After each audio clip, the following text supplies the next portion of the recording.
गुजरात में एक बार फिर भारतीय जनता पार्टी प्रचंड बहुमत के साथ सरकार बना रही है, लेकिन सवाल ये कि गुजरात की तकरीबन 11% मुस्लिम आबादी का सरकार में कितना प्रतिनिधित्व रहने वाला है। सवाल ये कि सबका साथ, सबका विकास और सबका विश्वास जीतने का नारा देने वाली भारतीय जनता पार्टी ने कितने मुस्लिम उम्मीदवारों को टिकट दिया था। इसके अलावा आम आदमी पार्टी ने कितने उम्मीदवारों को टिकट दिया और कांग्रेस ने कितने मुस्लिम उम्मीदवारों को टिकट दिया था। अब जब रिजल्ट आ चुके हैं तो कितने मुस्लिम उम्मीदवार 182 सीटों में गुजरात के अंदर जीत कर आए, 2012 में, 2017 में किस तरह के आंकड़े रहे हैं, इन सब पर हम विस्तार से बात करने वाले हैं। Subscribe now and press the bell icon. Never miss an update. स्वागत है आपका AR न्यूज इंडिया पर। मैं हूं आपके साथ आकिल रजा। एक बार फिर से भारतीय जनता पार्टी की सरकार गुजरात में बनने के लिए जा रही है और प्रचंड बहुमत उन्हें मिला है। जो नारा भारतीय जनता पार्टी के लोगों ने दिया था वही नारा जो है उनका सही साबित हुआ है, यानी 150 प्लस सीटें, 156 सीटें भारतीय जनता पार्टी लेकर आई। इसके अलावा कांग्रेस मात्र 17 सीटों पर सिमट गई और 5 सीटें आम आदमी पार्टी के खाते में गईं। सवाल यह है कि अब जब सरकार बन रही है तो मुसलमानों का क्या प्रतिनिधित्व है सरकार में, इस पर बात करेंगे। साथ ही साथ मुस्लिम आबादी पर बात करेंगे और 2012 और 2017 के क्या आंकड़े हैं उन पर भी बात करेंगे, क्योंकि मुस्लिमों को लेकर लगातार जो है सियासत होती रही है और सबका साथ, सबका विकास, सबका विश्वास का नारा देने वाली पार्टी क्या वाकई मुस्लिमों का हित चाहती भी है या नहीं।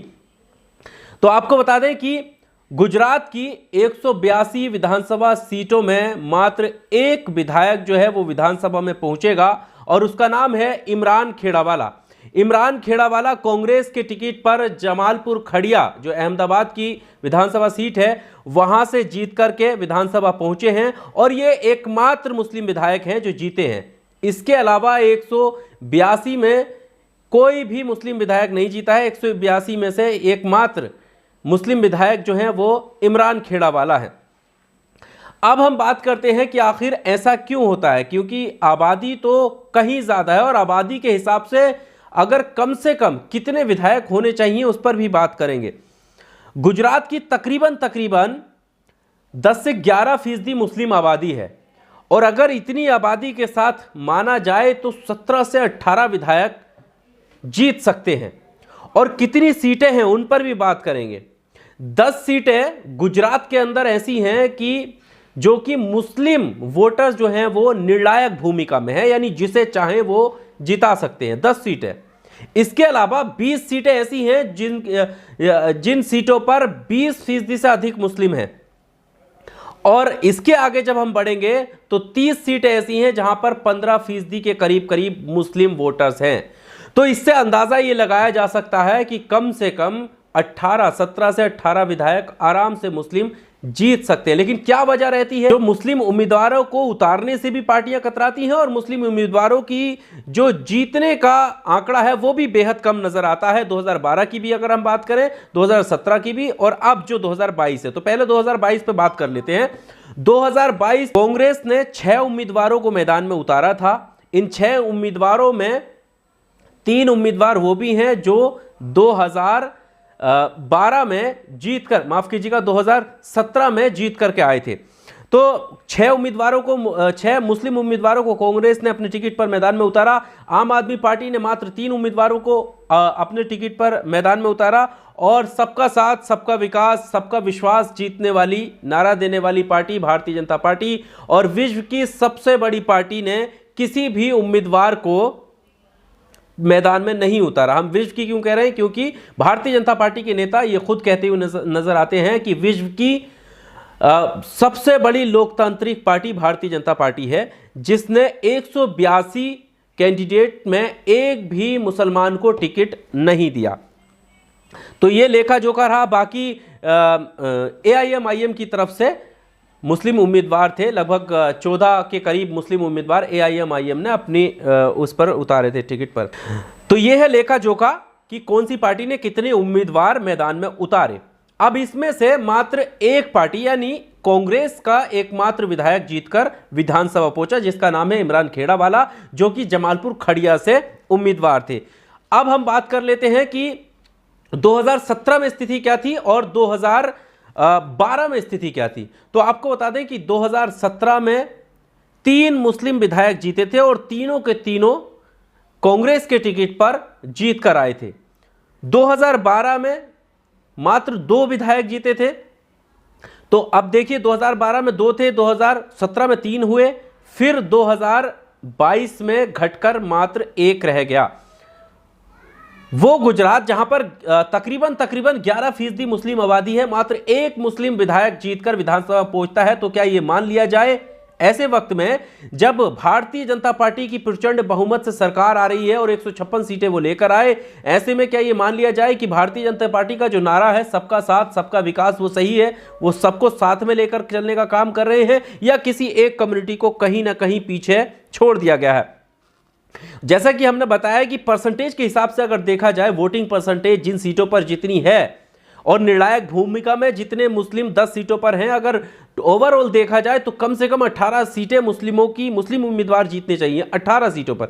लेकिन ऐसा नहीं होता है और यहां पर यह जरूरी नहीं है लोकतंत्र में कि जहां पर मुस्लिम बहुल्य इलाका है वहां पर ही मुस्लिम जीते, या जहां पर दूसरे समाज समुदाय के लोग हैं वहां पर ही वो उसी समाज का व्यक्ति जीते। आप देखिए कि दरियापुर में और अहमदाबाद की कई विधानसभा सीटें जहां पर मुस्लिम बहुल्य एरिया है, यानी 10 सीटों में से 8 सीटें भारतीय जनता पार्टी जीत कर आई है और एक भी मुस्लिम नहीं है उसमें।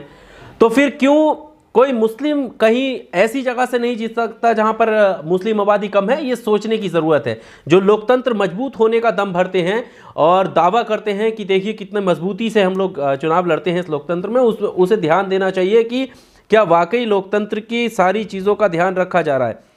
अब हम उन सीटों की बात कर लेते हैं जो हमने बताया कि 10 सीटें ऐसी हैं, और साथ में हम ये भी बताएंगे कि 2012 में और 2017 में जो 10 मुस्लिम निर्णायक भूमिका में जिन सीटों पर हैं, 10 सीटों पर, उनमें से भारतीय जनता पार्टी की स्थिति अब तक क्या रही है 2012 में और 2017 में और अब 2022 में, तीनों की बात करेंगे। सबसे पहले उन सीटों की बात कर लेते हैं, उन 10 सीटों की जहां पर मुस्लिम जो है निर्णायक भूमिका में है। सबसे पहले नंबर पर है जमालपुर खड़िया, तकरीबन 61% मुस्लिम इस सीट पर हैं और यहीं से एकमात्र मुस्लिम विधायक जीते हैं जिनका नाम है इमरान खेड़ावाला, कांग्रेस के टिकट पर। दूसरे नंबर पर आती है दानी निमला विधानसभा, जिसमें तकरीबन 48% जो है मुस्लिम वोटर हैं। दरियापुर में 46% मुस्लिम वोटर हैं, वागरा में 44% मुस्लिम वोटर हैं, भरूच में 38%, वैजलपुर में 35%, भुज में 35%, अमृतसर में 31%, बापूनगर में 28% और लिंबायत में 26% मुस्लिम वोटर हैं। तो ये वो 10 सीटें हैं जहां पर मुस्लिम निर्णायक भूमिका में है। अब इन 10 सीटों का आकलन करते हैं कि 2012 में क्या स्थिति रही थी। तो 2012 में इन 10 सीटों में से 8 भारतीय जनता पार्टी जीती थी और 2 सीट कांग्रेस जीती थी। वहीं 2017 की अगर बात करें तो 2017 में कांग्रेस ने अच्छा प्रदर्शन किया था इन मुस्लिम बहुल्य क्षेत्रों में, इन विधानसभाओं में। 10 विधानसभा सीटों में से 5 भारतीय जनता पार्टी जीत कर आई थी और 5 कांग्रेस, यानी बराबर से यहां पर लड़ी थी। तो ये स्थिति सामने आई इन 10 मुस्लिम बहुल्य जो क्षेत्र हैं, जहां जो विधानसभा हैं, वहां पर 2017 की स्थिति हमने बताई कि बराबर से 5 कांग्रेस 5 भारतीय जनता पार्टी। अब 2022 में फिर से जो 2012 का आंकड़ा था वो दोहराया गया, यानी भारतीय जनता पार्टी फिर से हावी हुई और 8 सीटें अपने नाम की, मात्र 2 पर कांग्रेस को समेट कर रख दिया। तो ये है अब तक के आंकड़े, जिसमें आप देख सकते हैं कि 2012 में जो स्थिति थी वहां पर और 2017 में और 2022 में जो स्थिति वो हमने आपके सामने रखी। भले ही उम्मीदवार एक तो पहले ही कम उतारे गए और उसके बावजूद जो कांग्रेस ने 6 उम्मीदवारों को टिकट दिया उसमें से मात्र मात्र 3 विधायक जो है 2017 में जीत कर आए थे और अब कांग्रेस के टिकट पर एकमात्र विधायक विधानसभा में पहुंचा है। आबादी को देखकर आप समझ सकते हैं कि आखिर ऐसा कैसे हुआ। बहरहाल इसकी कई वजह मानी जा रही हैं। कुछ वजह ये मानी जा रही है कि आम आदमी पार्टी के आने से कांग्रेस के कई उम्मीदवारों को नुकसान हुआ है और इसके अलावा AIM को भी कहीं ना कहीं ये कहा जाता है कि वोट काटने के लिए ये आ जाते हैं या इनके भाषणों से भारतीय जनता पार्टी को फायदा होता है। इससे पहले जो विधायक कांग्रेस के रहे थे जो इस बार हारे हैं 2017 में, उनके नाम भी हम बता देते हैं। दरियापुर विधानसभा जहां से कांग्रेस के विधायक थे 2017 में। दूसरा मोरबी की वाकानेर सीट जहां से मुस्लिम अब्दुल पीरजादा जो है परिजादा जो है वो विधायक थे, और गयासुद्दीन शेख ने 2017 में दरियापुर जीता था, और इमरान खेड़ावाला भी 2017 में जीते थे। तो ये 3 विधायक थे जिसमें से अब एक रहे हैं और उनका नाम है इमरान खेड़ावाला। तो ये अब तक के आंकड़े थे।